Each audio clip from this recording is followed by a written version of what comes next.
something that is missing in India, something that I feel is very important, and I think it's holding India back. Because it is missing, we're lagging behind other countries in the quality of life. We depend on critical items from other countries. We're losing opportunities to create new jobs.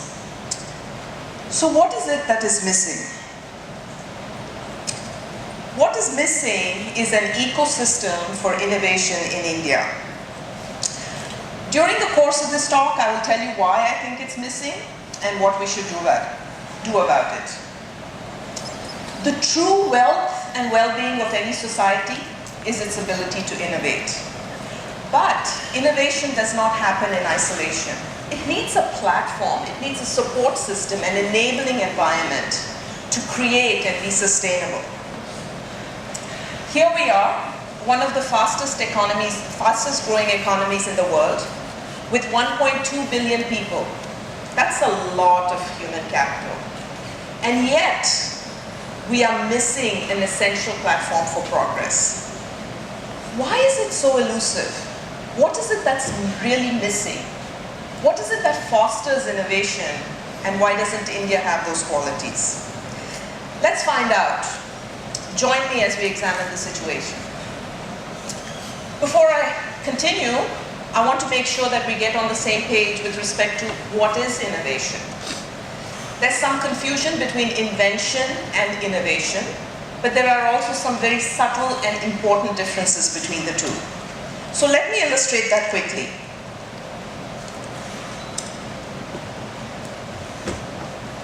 Do you know who this man is? He's an American inventor, an early computer and internet pioneer. He invented something that more than 1 billion people use in the world today, the mouse. That mouse, the first handheld computer mouse.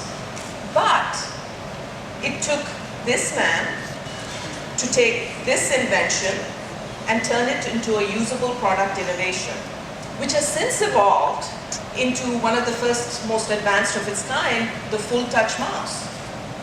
So you see, invention is not the end of innovation. Invention is in fact the beginning of innovation. It takes invention, it takes application, and it takes getting it to the market to create innovation. During the course of the talk, you might hear me using the word innovator and entrepreneur interchangeably. That's because innovators often are entrepreneurs. Now, the reverse is not necessarily true, but there is certainly a huge overlap between innovators and entrepreneurs.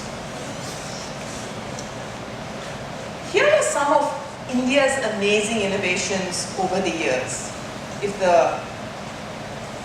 And as you can see, some of these are centuries old. Let me focus on one of them, the more recent one that you see on the list, the Prithvi missile. It was something that was developed by the Defense Research and Development Organization, or DRDO. A lot of innovation here. How come? Well, the government decided, the government of India, that we needed to become self-sufficient with this technology because we could not depend on the whims of nations who had the technology and might not decide to export it to us. And necessity, as they say, is the mother of invention. So, what ended up is Prithvi, which boasts some very unique features and superior in its class in the 100 to 400 kilometer range than any other missile out there. In addition, it is the first liquid-propelled guidance missile in its range and payload class. It is the first to have strap-on inertial navigation system, which combines navigation, guidance, and control on a single computer. And it was so successful during user trials that further development was decided to be done with Prithvi, and it turned from being a tactical missile into a key strategic asset for the nation, used both Army, Air Force, and even a variation used in the Navy. But you don't see too many other innovations listed, do you, on that list? That's because they're very hard to find. They're few and far between. There are more Me Too products out in the market than there are innovations. On the campus of IIT Mumbai, there is a business incubator called SIGN. They have incubated some 45 companies over their 10-year history. There are some 40 such incubators spread across India. Here's the problem. A country as vast as this, we need thousands of them. And let me tell you, incubators are just one part of the missing part of the solution. There's a lot more than incubation that's needed for innovation. So one wonders, is there something missing in Indians? You think that's it? Is there some wiring missing so we cannot innovate as well as, say, Americans do? You think that's it? Nope, I don't think so. In my 30 years or so in the United States, I have seen and heard of so many Indian innovators that are innovating there. This is just a sampling that I could fit in a reasonable size font on one page, right? So these are all of the innovators who are innovating very successfully there. What this tells me is there's definitely no wiring missing between Indians and innovation. Indians in industries as varied as pharmaceuticals and software are innovating very successfully in the US. In the mid-20th century, America invited the cream of the crop from across the world to come and make their livelihood there. This is no accident. It's part of the strategy to attract the best and the brightest, just as it has been part of their strategy to lead the world in innovation. Here's a very interesting graph. Here again, there's an overlap between entrepreneurship and innovators. This is a chart about Silicon Valley companies, okay? Over 52% of Silicon Valley companies had an immigrant founder. Over 52%. Of those 52%, here is a graph showing the country of origin of many of these immigrant founders. Look at the leadership role that India has here. No wiring missing. What is very obvious is America offers a platform that motivates many immigrants, including Indians, to innovate over there. So now that we've established that genetically all our wires are in place, why don't Indians in India innovate? Let's explore what the USA has to offer. Innovation is a hungry animal, and it takes all of these elements to feed that animal, to grow, to sustain, and to thrive. There's some obvious and necessary ones: funding sources, success stories, incubators, intellectual property protection. Some are not so obvious, but still tremendously important. Failure is a constant in entrepreneurship and innovation. For every business that succeeds, 2 fail. And as part of this, it cannot happen without accepting disappointments, embarrassments, and yes, failures. But I just don't see that acceptance of failure in India. And because there's no acceptance of failure, there's very little appetite for risk either. So let me ask you this: what do Bill Gates and Mark Zuckerberg and Steve Jobs, Paul Allen, Michael Dell, Larry Page, Larry Ellison have in common? They all dropped out of college to pursue their dreams.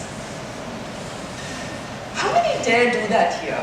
And they didn't just drop out of any college, right? They dropped out of some of the elite ones: Harvard, Stanford, other top-notch colleges. So let's imagine a bright kid at IIT. He has a great idea for a new product and a new venture. What do you think he would do? Drop out of IIT to pursue his dreams? I don't think so. Look, I'm not saying we should encourage dropping out. What I am saying is, even if you wanted to, you could not. That kid is probably thinking, who's going to fund me? What are my parents going to say? Who's going to help me with marketing and sales? Can I afford to protect my intellectual property? And if I fail, where would I be compared to my classmates? So, at again back at the Sign Incubator in Mumbai, I begin to see light. In speaking with them, one gets the impression that failure no longer holds that old stigma there. This small oasis is one that needs to be replicated over and over and over across India. So what the USA has is an ecosystem where innovation can thrive. We are so used to thinking about the United States as the #1 global innovator in the world. Where did it get this reputation for innovation? It wasn't always this way. In the 19th century, US politicians realized that capitalism's success depended on real competition. And competitiveness was possible only through innovations and being able to scale up very quickly. So, US legislators created and preserved a business ecosystem as a platform for entrepreneurial success.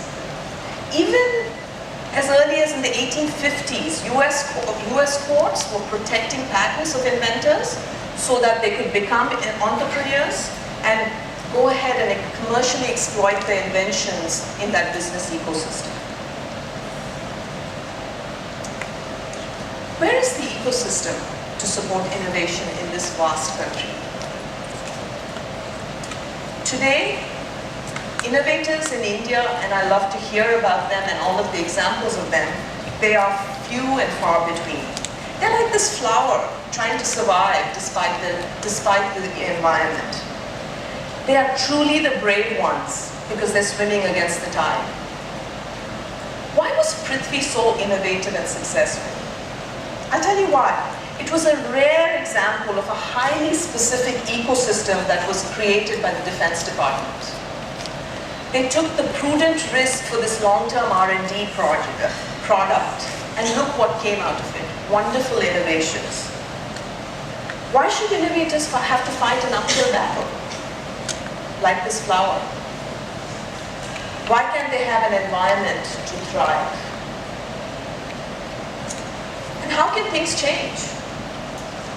There are many countries today that have national agendas for innovation to enhance their economic impact. What about India? There is a bright spot. Did you know that Prime Minister Manmohan Singh has declared 2010 to 2020 the decade of innovations? Did you know? Most people don't. And even within the government, there's a very small circle that really understands what that means, but it's still a bright spot. Can this be used? Can we capitalize on this as a catalyst for transformation in this country? That remains to be seen. And wouldn't it be refreshing to see politicians discussing and debating innovation in India? But there also needs to be more. If you ask me, the two most fundamental requirements for innovation are the ability to take risks and the acceptance of failure. Let me read to you something that I heard recently. It's a 2007 interview where Steve Jobs said something very interesting. He said, "There's a lot of things that are risky right now, which is always a good sign. If you could see through them, if you could see to the other side, yes, this could be huge because of this period of risk. When you feel like that, that's a great thing. That's what keeps you coming to work in the morning. It tells you that there's something exciting around the corner." Think about that. He says, risk is a good thing. He says, it's what creates exciting products. He says, it's what keeps him coming to work in the morning.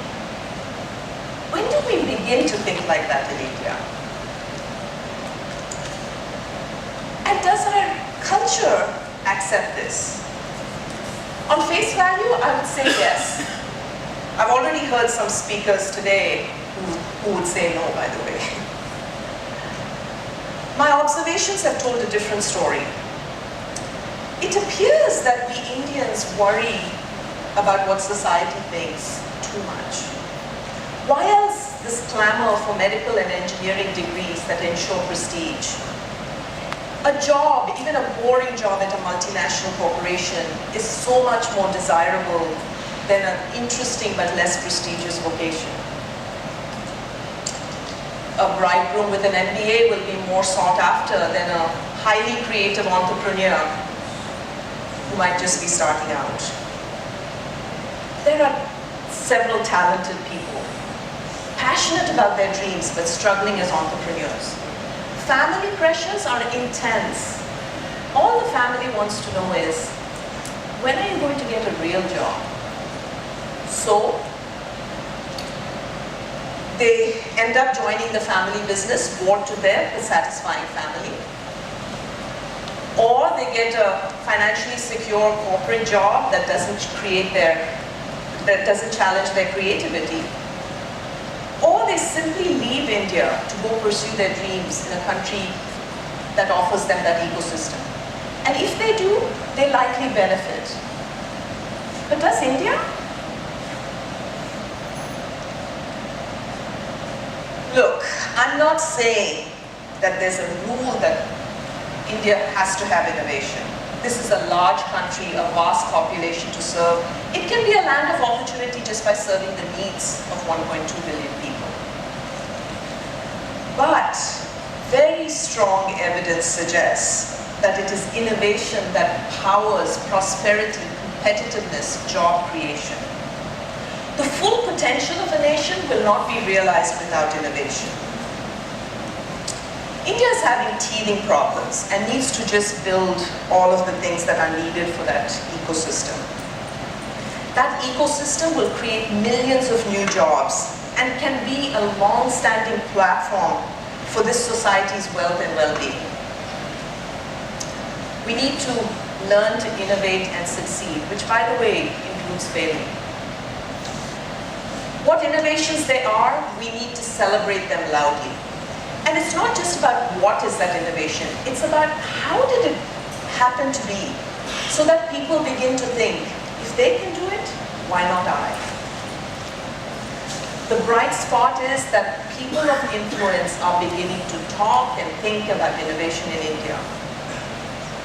We need self-perpetuating innovation hubs, so that hundreds of them can be created rapidly across the country. I cannot emphasize enough the need to address ingrained social and cultural issues. This will take time. But what gives me enormous hope for the younger generation is the momentum at which good ideas spread today. These spreads, what a world of difference from just 30 years ago, 10 years ago even.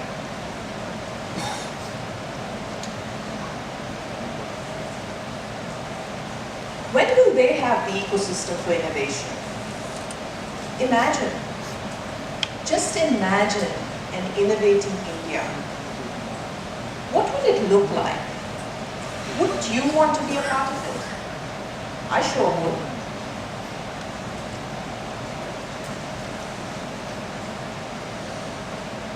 I'd like to end by reading something else, which I read recently and really resonated with me. It's written by well-known author Seth Godin. I hope among this audience are many people who are passionate about something, whether it's a vocation, an idea, or a dream. This one's for you. It's called In Search of a Timid Trapeze Artist. It goes like this.